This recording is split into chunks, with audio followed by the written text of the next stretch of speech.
It has been 18 long years since the last Metroid Prime. Nintendo has not produced one since Metroid Prime 3 Corruption, so the question lingering around the announcement of Prime 4 has been, does anyone still know how to make one of these? A lengthy hands-on ahead of its release in December reassured me that Retro Studios has the look and feel of Metroid Prime well in hand, but more importantly, has its objective marker set on expanding the world with new psychic powers that feel just as natural as Samus's other abilities.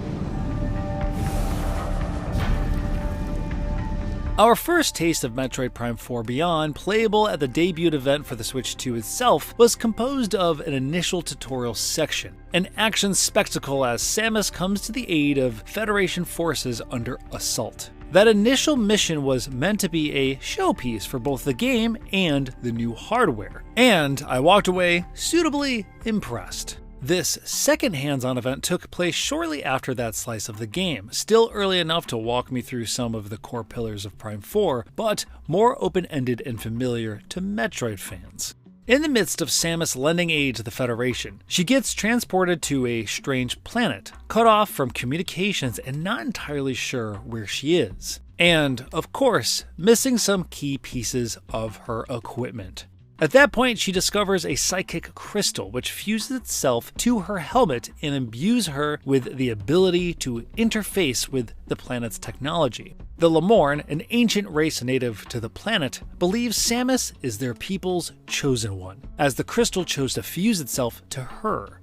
So, in a way, similar to how Samus has traditionally found Chozo artifacts that augment her suit, now she's finding psychically imbued Lemorn power-ups. It's familiar territory for Metroid Prime. Samus isn't quite starting from zero this time. With the crystal comes a psychic beam, psychic hyper beam, and morph ball abilities, but she's lost everything else. More importantly, she's gained a new psychic visor, which pulls double duty as both the scanning visor from the old Metroid Prime games, as well as the interface for many of her snappy new psychic abilities. This makes sense thematically, as it gives the feeling that you're moving objects with your mind, aka your line of sight, instead of your arm cannon. You even see her raising her left hand to her temple in a classic Professor X gesture. And this sense of psychic power is accented by the only other speaking character in the demo commenting on how objects seem, from his perspective, to be moving by themselves as you manipulate them through telekinesis. How'd you do that?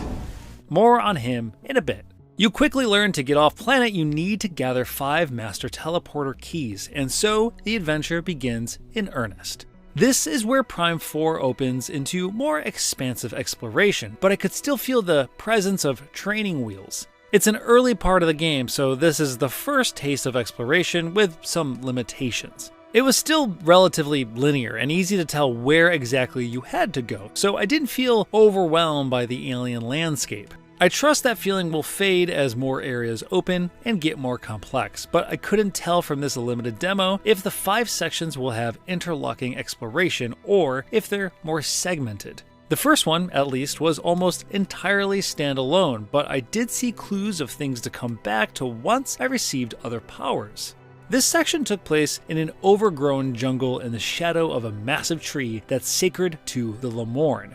And, on a visual level, I had mixed feelings about this area. Nintendo excels at art direction and makes the most of its comparatively low hardware power, especially when it comes to the rubbery, cartoonish styles of Mario and his pals. When it comes to more realistic style with lots of organic elements, the Switch 2 limitations, or perhaps Nintendo and Retro's inexperience with realism, are more apparent. The jungle looked merely fine, with overgrown brush mostly along the edges of flat dirt paths. There are moments that it looks surprisingly great though, like when you navigate through vines as a morph ball and get to see the organic elements in a tightly controlled space, or viewing the sheen of a calcified resin that blocks certain doors. It's not a bad looking game by any means, but attempting a realistic art style for a familiar biome like jungle invites unflattering comparisons to PS5 and Xbox Series XS games. In this initial section, enemies were mostly minor nuisances, and the emphasis was on exploring, learning about your powers, and acquiring a few new ones. Finding a missile power-up lets you crack through the resin, but you also get psychic twists on both new and old powers. You can grasp a psychic mote of light with your mind and then toss it into a receptacle to power up a door, or move elements with your mind to activate them, for example. That element adds a twist to your usual suite of powers and gives you that much more reason to flip into your vision mode and see what you can interact with. One power, the control beam, lets you steer a projectile in slow-mo to aim it towards control switches or enemies.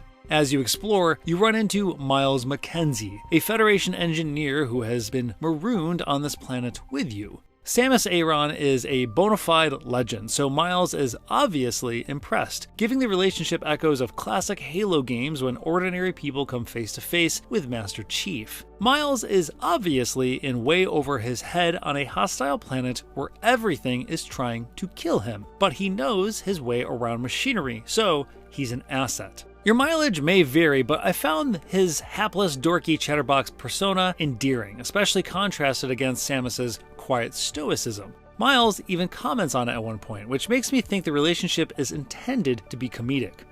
Oh! Whoa! You are sneaky quiet, you know that?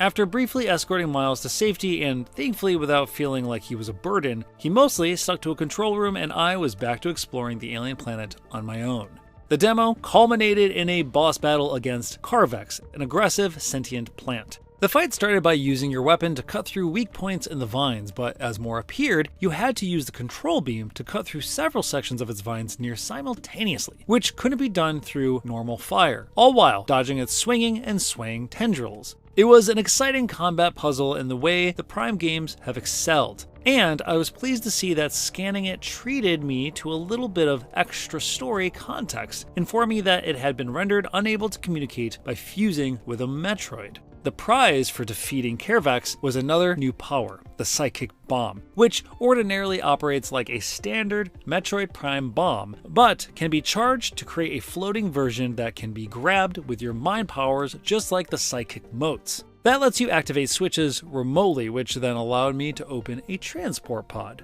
What lies beyond that is a mystery and will be until the game releases on December 4th. What I've seen so far, though, feels promising enough to fuel my anticipation. Nintendo and Retro Studios appear to understand the fundamental core of what makes a Metroid Prime game, with satisfying exploration, tense combat puzzles, and meaningful new abilities that change how you look at the world. The long wait is finally almost over, and Nintendo and Retro have shown themselves up to the task of matching a classic Metroid Prime. The final game, in its entirety, will let us know if the decades have helped beyond exceed them.